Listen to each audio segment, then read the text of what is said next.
to the Dan Corder Show. South Africa is a movie. Welcome to the watch party. Still alive even after 10:30 at night. Okay, it's time for a really big interview. Every now and again, like we did last week with Karen Morn, we have an interview that we just think is so important and big that we do an unusual thing for television, and we give them enough time to actually talk about what they've contributed or thought about or have to say, and we really talk about it. And I'm thrilled because once again, for the year of 2025, a massive piece of research called the Mzansi Barometer has come out. It investigates what South Africans are earning, how they're earning it, what they're spending it on, how we feel about it, how we feel about our country. It's this amazing literal check-in of what's going on amongst all of us in South Africa as we try to make money and spend it and keep the lights on and keep living and hopefully live better lives. It's such important information that I'm thrilled to say that one of the creators of that, Stacy Saggers, is here. Stacy Saggers, everybody.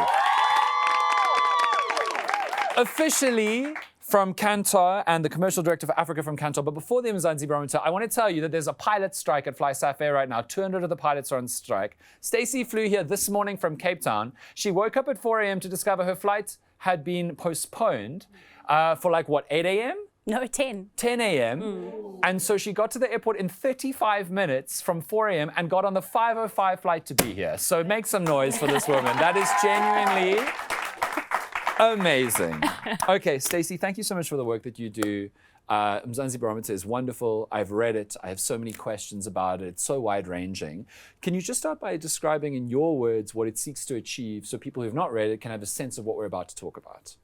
Yeah, I think to answer that, I almost have to tell you how it started. So it started in COVID, and most of our clients are FMCG clients or banking clients, whatever, but consumers started changing their behavior. Did you buy lots of toilet paper, Dan? So much toilet paper. What about tin cans? I bought a lot of toilet paper before COVID too, for reasons I don't need to get into. But yes, I did buy a lot of toilet paper and some tin cans. And banana bread ingredients. Yeah, and chia butter. Yes. Okay, the 2-ingredient chia butter. So all of that happened, and all of our clients at Kantar were like, what's going on? Like, how are consumers just completely changing their behavior? And so we started asking South Africans what they were up to, and it kind of grew from there. And so every year, there's new stuff. You report on it every week. And there are more things for people to think about as South Africans, to be concerned about, to be cognizant of as they kind of adapt their behavior. And we track that behavior once a year, every year. Which is so great, because usually you only know the spending habits of you and your family and your loved ones and maybe someone at your local spa if you see them weirdly regularly, and then you should start shopping at more places. Weirdly regularly, yeah. But to actually have some big data to find out what South Africans are doing is super important. So for the 2025 report, what were some of the standout things for you? And then I'll tell you my standout things. I think one of the biggest standouts was, so we every year we ask South Africans, what are the things that you are most concerned about? And we give them a whole long and ever-growing list. So there's droughts, there's KZN riots, there's all kinds of things. And we keep adding to that list every year. And this year, the top 5 have actually remained the top 5 for the last 3 years. So it's crime and violence, corruption in government, nakak. Yeah. If you've just tuned in, I know that what just happened was weird. You should have tuned in earlier. I'm not going back. See the YouTube video later in the week. And it's the rising unemployment rate, the cost of living, and load shedding. This year... It's a good top 5. It's a good top 5. And actually, the whole of South Africa is behind those top 5. So if we break the data up amongst males, females, black and white, everybody is young kind of getting old. behind that. Young and old, yeah. Those are the top 5. But this year, the number 1 position is crime and violence. Huh. So even more than service delivery and unemployment. Even more so than gender-based violence. And that was before Mkwanazi's policing scandal started. Wow. Yeah. So people are most upset about how they don't feel safe, how they're victims of crime, and how the police is failing. Correct. Wow. That makes sense. Even though we're not really talking about farm murders anymore and that whole white genocide thing. No. Yeah, it still makes sense. Okay, that's super interesting. Okay, so when I was reading it, I was also interested in one specific data point that I've not thought about before, which is how are families and homes making their money? And I think it went like salary, and then it like from a paying job, and then it went and it was about 52%. Then about 7% was social grants, which makes sense. There are over 10 million South Africans who are deserving of social relief of distress grants and others because they're so poverty-stricken and unable to find work. Then it was making money from your own business, and then was gambling. Right. Gambling. Right. 15% of incomes is gambling, which I should remind you is designed for you to make a loss, not a profit. Talk to me about gambling. We have seen the rise of endless gambling industries. People like Songezo Zibi and Rise Mzansi say we need to regulate it. It's like a wild west. Some of the most famous people you've seen are now telling you to gamble here, there, and everywhere. What's going on? I think it's, I mean, you spoke about me at the airport this morning. Have you been to, you're in the airport every day, like every third day. I mean, what do you see when you go up the escalator? You see the latest grocery rewards program and their partner, and then you see right in front of you is it's always Hollywood Bets or one of them, and I think this being a household income source is driven by, it's driven by a number of factors. One of them is media spend. So last year, media spend on gambling was third in the country. So the only ones preceding them were hypers and supers and insurance. And then it was online gambling. Okay, so it's been driven by the media. Massive shops, and then insurance, and then gambling. More than alcohol, more than sneakers. Alcohol is actually significantly further down the list. Wow, so y'all should cut back. That's crazy. So gambling was third. Yeah, gambling was third. And I mean, we know how hyper-addictive gambling is. We know how it destroys people's lives and homes and mental health and all of that. So the fact that it was third as an income source is really remarkable to me. I mean, I guess it means some people are winning, but it probably means that far more people are losing. And are losing money coming into their households. And the interesting thing is this year, so last year, gambling was also in fourth position at 11%, but this year it's increased to 15%. Right. So it seems to be, but you know, Dan, another thought that we had when we were discussing the report is that doesn't so much of our lives kind of revolve around this whole, we play with some sort of gamification thing to unlock a reward? Like, isn't the behavior being driven through the games that our kids play, the loyalty programs we engage with? Our likes on Instagram. Exactly, like popularity is gamified. How often do you delete or not post something because you know it won't get likes? Yeah. Even though you like it and you know your loved ones will like it? Yeah, you're totally right. You're totally right. And so people are becoming more gamified in everything. And so gambling makes a lot of sense, even as it is so unregulated. Yeah, I think so. And I do think that probably extends to all kinds of gambling. Like, I don't know if it has to be focused on traditional gambling the way we're picturing it in our minds. Totally. It is gambling, obviously, on sports. It's gambling on kids in their gaming worlds. There's so much in the gambling space. And also, like, I mean, I'm sure that this is an obvious thing to say, even as some people will try to dispute it, but South Africa is a place with horrific, massive inequality, horrific unemployment, stratification of wealth. Millions of South Africans believe that they will not be able to find a job or use social grants to get out of poverty. And so it's so much more enticing to go, oh, but if I get lucky, I can suddenly get a life-changing amount of money. It's not just the lotto, it's everything. So you can understand how it bakes in culturally for people who don't feel like they have hope in the system because of political and business and government failings. Yeah, it's brutal. Okay, there's so much more in this report, and we're going to have to take an ad break soon. So I want to know what other things you have covered so that we can literally have a scope of where we can go. Okay, online shopping, the move to online shopping. Excellent. And how many people are doing it. And then, you'll love it, Dan, media and social media behavior. What are people doing more of? Nice. What are they doing less of? Nothing. Spoiler alert, nothing. Because South Africa is one of the most internet-addicted countries in the world. And leading the way in podcasting, by the way, visual podcasting. Leading the way in visual podcasting. We can chat about that. Go watch my podcast on eNCA.com. And mine. And the Colourful podcast. Okay, but before we go to an ad break, there was something that was really remarkable. It was like page 3 or 4 of the Mzansi Barometer, which was how corrupt South Africa is, or at least how corrupt we perceive it to be. Because we are an unbelievably corrupt nation. I don't want anybody in my mention saying that I'm about to defend the ANC as not being that corrupt. But on this measure of corrupt countries, South Africa was kind of in the middle.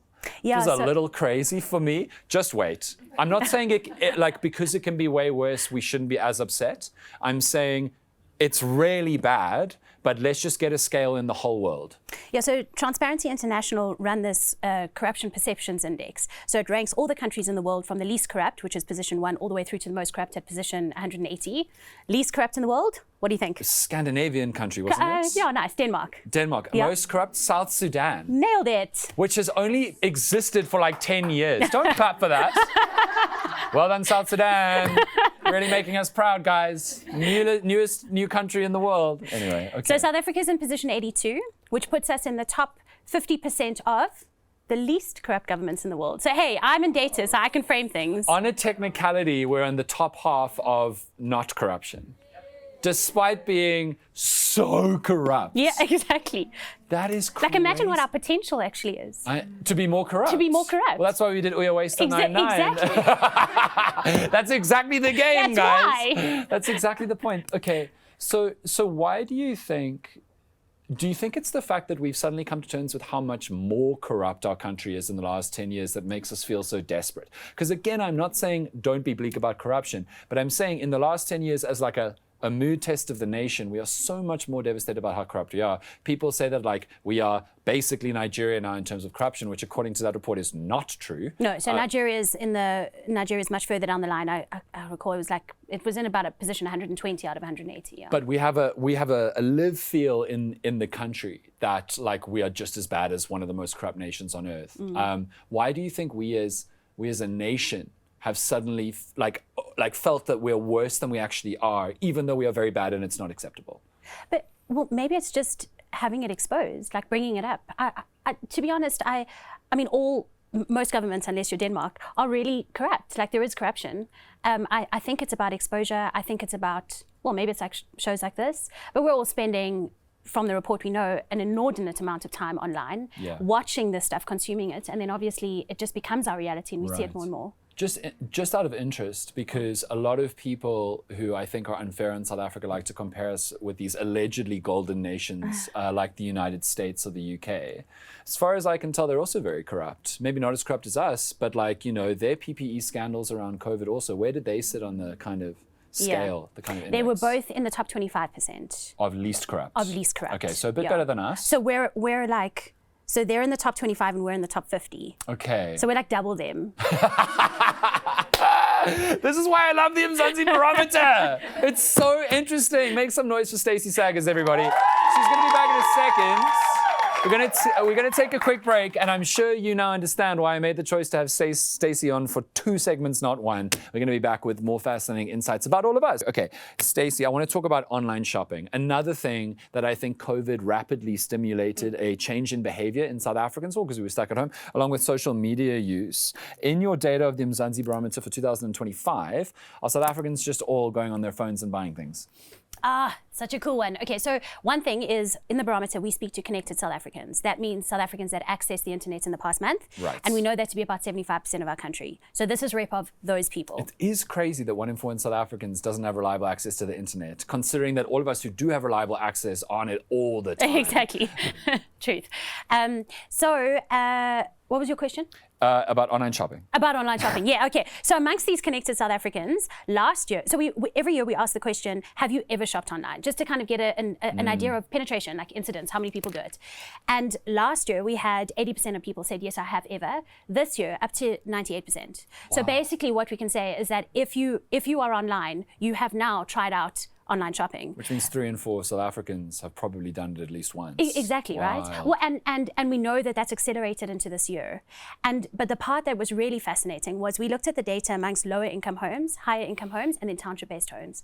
And over the last 3 years, that incidence rate has steadily increased in lower income homes and township-based homes. Oh, I see. And that was the big finding. So higher income homes have kind of been shopping online for a while now, but the progression over the last 3 years is phenomenal. And so we are now almost, if we're online, all of us are shopping online. And is a lot of it, because I know that one of the arguments about, you know, these huge producers of incredibly cheap goods like Shein or Temu from overseas, that they can now provide people in South Africa basic goods like underwear, socks, shoes, at cheaper prices than local supermarkets can. And so I guess for me, it does make sense that people even who are making very little money in South Africa are going, I can still go online and get a cheaper pair of socks online that's coming from China with the delivery and everything than go to a local store.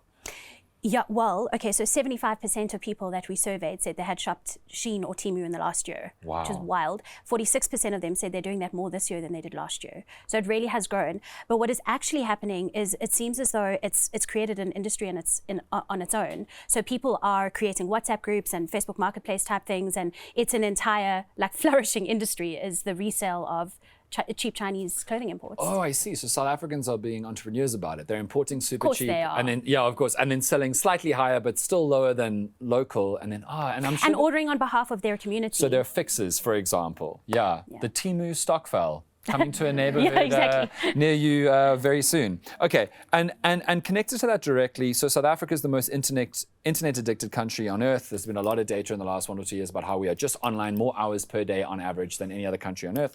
And there are a lot of hot takes about why that could be the case. But tell me what the barometer found about social media specifically in the last year.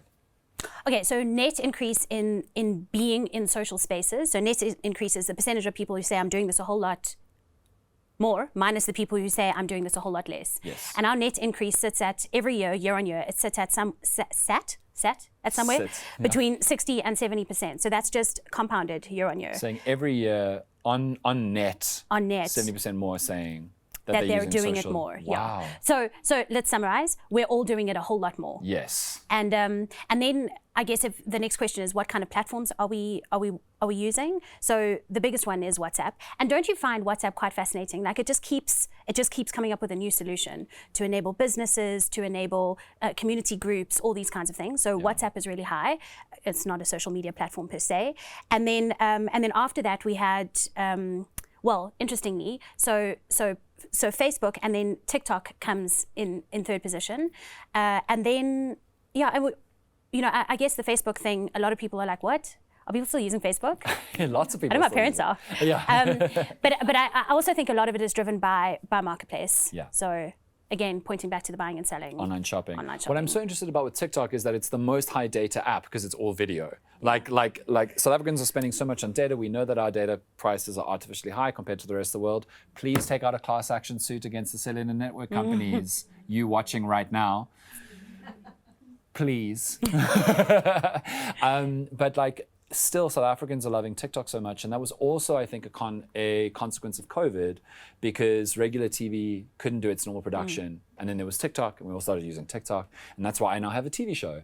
That is literally it. So that's super interesting. TikTok and YouTube was the one I left off. So, and the two of them are just absolutely annihilating Everything consumption. else. Like they are just taking from every other And they platform. are data chowing video sites. But Okay. you're buying from the telcos companies. You're buying packages specific to Exactly. that. So that's reducing the data costs. Yeah, for sure. Okay, and then I want to talk about optimism. South Africa is very optimistic when the Boks are playing, and not very optimistic the rest of the time. And optimism is important because there's so much psychological data about how hope is like the most important emotion for humans to have, because it really pervades your ability to get up out of bed, feel like your life will get better, make it worthwhile to make a nice meal. All these little things require optimism and hope. So if South Africans are feeling optimistic and hopeful, kind of a big deal. What does the barometer find? So this year, almost half of the country say that they are optimistic about the future trajectory of the country over the next 5 years. Is that an improvement? It is, and that's the big point. So it's a massive improvement. So every year since we've been tracking from 2020, that percentage has increased. And from last year was the biggest leap that we've seen in that optimism leap. But it's also counteracted by the fact that there's this, it's almost like a depolarization, because 40% of the country say things are going to get worse. And then there's only a 10% that are fence sitting. And then 50 say better. So 50 say better. Okay, so it's quite we're pretty polarized in whether we believe things are going to get better or worse.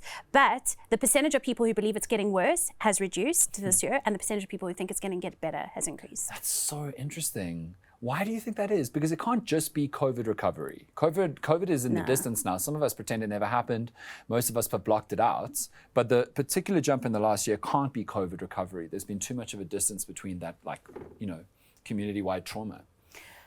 This is a hard one to answer. But what I can tell you is that, so the next question, or one of the other questions we ask is, do you feel positive about the future income of your own personal household expenses over the next year? Oh, individually. And there that increases. So 2 in 3 say, yes, I'm optimistic about my future household expenses. So I think that there is a link. I think there's something around the fact that half of us are a little bit optimistic that things are going to be okay. But in the areas where we have some agency, where we can control, we are making really clever plans to make our household budgets go further. And I'm not sugarcoating the distress that our country is under at all. We could go into that. That's a whole separate conversation.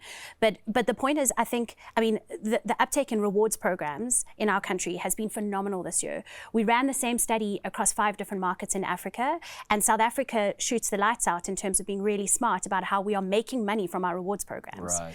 And that's just one example of the ways that we are being creative to make things work. So I think we need hope. And I think we need to put steps in place to access that hope. Otherwise, what do we have? Yeah, I think it's incredibly interesting. And again, this is just a hot take. It's not data supported. But like when I hear that 66% of people are optimistic about their family's financial future, but only 50% of people are optimistic about the country, that difference for me is about my personal life versus the government's influence on our country, right? That's the difference. It's like, I feel like I'm making my life better and can, but all the vibes are off when it comes to the way the country collectively is going as a consequence of political failings and everything else. And that's why there's so much pressure on business to pick up the slack. And frankly, I think it's amazing because business does have the resources to do it. And there is this deep desire among South Africans for businesses to contribute to nation building. And I think together that's a really good way of sort of increasing that optimism. That's super interesting. Okay, so Stacey, I want to end with one more thing, which is such a horrible word. It is the D word, and it's not the one you think I'm going to say.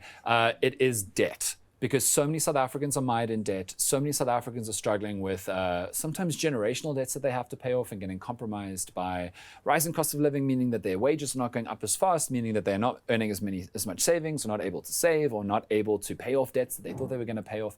What has the barometer found about relationships between debts and savings in South Africa by South Africans?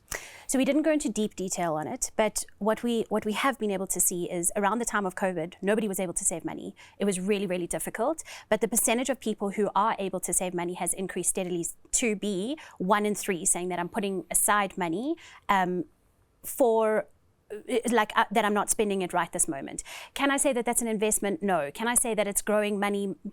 No. But it is at least speaking to the fact that we can put some money aside to try and for a rainy day. Yeah, exactly. Yeah. For like, conflict or disaster resolution, unexpected emergency resolution. That's so interesting. Okay, Stacey, I love this barometer. I love the Mzansi Barometer. I think it's amazing. What is the white whale for next year? What is the big thing that like you haven't been able to measure, investigate, or do before that you want to do for next year that you feel like is a question we should find out about South Africa? Oh my goodness, Dan, thanks for putting me on the spot. If I had wanted to know something, I would have put it in this year's report. Come on, there must be things that you want to know about. What are the things? You know what I would love is I'd love a sense for how engaged South Africans are in politics and economics and actually social issues. Like, I would love to know how informed we actually are and what we in our individual spaces are doing. I don't know how I'm going to ask this quantitatively, but what we are doing in our individual spaces to contribute to what I just said business should do in terms of nation building. Like, how are we a part of the solution as opposed to kind of sitting there and being pessimistic about the future of the country? Can I give a suggestion? Yes, please. I think a lot about how so many people now go to social media for the news, and that's like not an interesting thing to think about. I'm not that interesting. But what I think even more about is how many people are going to content creators for financial advice. So when you think about consumer spending, when you think about debt, when you think about insurance, you probably watch a YouTube channel of somebody flaming out because a caller or whatever has got into $1 million of debt and doesn't know how to handle their addictions or whatever. And I would love to know where South Africans are getting their financial advice from, because it's all well and good to run these huge campaigns. Hey, maybe gamble responsibly. Hey, maybe put money aside. Hey, maybe, get life insurance or whatever. But no one's reading those. People are going to TikTok to hear some American or South African who's successful in business. I don't know how many of you have heard Vusi Timbukwayo's take on your financial lives. We need to find out who people are listening to for financial advice. Yeah, I think it's a really cool question. Please do it. Okay. I know I'm making you now do all the work. But for you, Dan. For you, Beanies. Also find out why people like me. Wow. Okay. Yeah, I can do that. If they do, just do a quick dating survey. Do you like Dad? Yes. No. Absolutely not. No, you're going to need a fourth check, which is who? Yeah, that's fair. Stacy Saggers, thank you so much for being here. Thank you for the Mzansi Barometer. Go check it out. It's phenomenal. Read it for yourself. Make some noise for the incredible Stacy Saggers and the work you're doing.